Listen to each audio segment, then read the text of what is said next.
ആടുജീവിതത്തിന് ദേശീയ അവാർഡ് നിഷേധിച്ചപ്പോൾ എന്തുകൊണ്ട് താൻ നിശബ്ദനായി? ഇ.ഡി. വേട്ടയാടുമോ എന്ന ഭയം കൊണ്ടാണ് എന്നാണ് സംവിധായകൻ ബ്ലസ്സി പറയുന്നത്. ഇ.ഡിയുടെ വേട്ടയാടൽ കലാകാരന്മാരെ നിശബ്ദരാക്കുകയാണ്. ഇന്ത്യയിൽ കലാകാരന്മാർക്ക് ഇ.ഡി. പേടിയാണെന്നും ബ്ലസ്സി പറയുന്നു. ചന്ദ്രിക പത്രത്തിന് നൽകിയ അഭിമുഖത്തിലാണ് പരാമർശമുള്ളത്. വി എസ് സുജിത്തുണ്ട് കൂടുതൽ വിവരങ്ങളുമായി. വി എസ് സുജിത്ത്, എന്തുകൊണ്ട് ആടുജീവിതത്തിന് ദേശീയ പുരസ്കാരം നിഷേധിച്ചു എന്ന ചോദ്യത്തിന് ബ്ലസ്സി ഇപ്പോൾ തുറന്നു പറയുന്നത് ഇ.ഡിയെ പേടിയാണ് എന്നുള്ളത് കൊണ്ടാണ്. കലാകാരന്മാരെ ഇ.ഡി നിശബ്ദമാക്കുന്നു എന്ന വിമർശനമാണ് ഉന്നയിക്കുന്നത് ബ്ലസ്സി.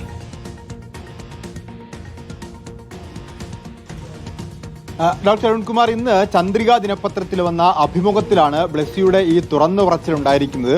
ആടുജീവിതത്തിന് ദേശീയ അവാർഡ് നിഷേധിച്ച ഘട്ടത്തിൽ എന്തുകൊണ്ട് വളരെ മൃദുലമായി അല്ലെങ്കിൽ വളരെ സ്വരം താഴ്ത്തി പ്രതികരിക്കേണ്ടി വന്നു, ഉറച്ച ശബ്ദത്തിൽ പ്രതികരിക്കാൻ സാധിച്ചില്ല എന്ന ചോദ്യത്തിനാണ് അദ്ദേഹം പറയുന്നത് അത്തരത്തിൽ പ്രതികരിച്ചാൽ ഈ നാട്ടിൽ കലാകാരന്മാരൊക്കെ ഇപ്പോൾ നിശബ്ദനാവാനുള്ള പ്രധാനപ്പെട്ട കാരണം ഇ.ഡി വേട്ടയും സ്വസ്ഥതക്കുറവുമാണ്.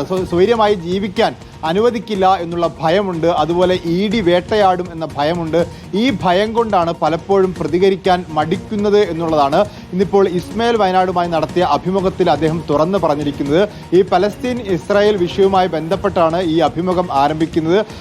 അതിൽ തന്നെ ഇസ്രായേൽ കൾച്ചറൽ ഫിലിം ഫെസ്റ്റിവൽ പങ്കെടുക്കാൻ ക്ഷണം നിരസിച്ചായിട്ടൊക്കെ അദ്ദേഹം പറയുന്നുണ്ട്. ഏതായാലും ഇന്ത്യയിലെ രാഷ്ട്രീയ സാഹചര്യത്തിൽ കലാകാരന്മാർ ഭയപ്പെട്ടാണ് ജീവിക്കുന്നത് എന്നുള്ളൊരു തുറന്നു പറച്ചിലാണ് ബ്ലസ്സിയുടെ ഭാഗത്തുനിന്ന് ഈ അഭിമുഖത്തിൽ ഉണ്ടായിട്ടുള്ളത്. പ്രത്യേകിച്ച് ആടുജീവിതത്തിന് അവാർഡ് നിഷേധിച്ചുമായി ബന്ധപ്പെട്ട് എന്തുകൊണ്ട് പ്രതികരിച്ചില്ല എന്ന് ചോദിച്ചാൽ അത് ഇ.ഡിയെ പേടിച്ചിട്ടാണ് എന്നുള്ളതാണ് വളരെ കൃത്യമായി ബ്ലസ്സി മറുപടി പറയുന്നത്. ഓക്കെ, ഇ.ഡിയെ പേടി എന്നുള്ള അവസ്ഥയിലാണ് കലാകാരന്മാർ ജീവിക്കുന്നത് എന്നാണ് സംവിധായകൻ ബ്ലസ്സി പറയുന്നത്. അത്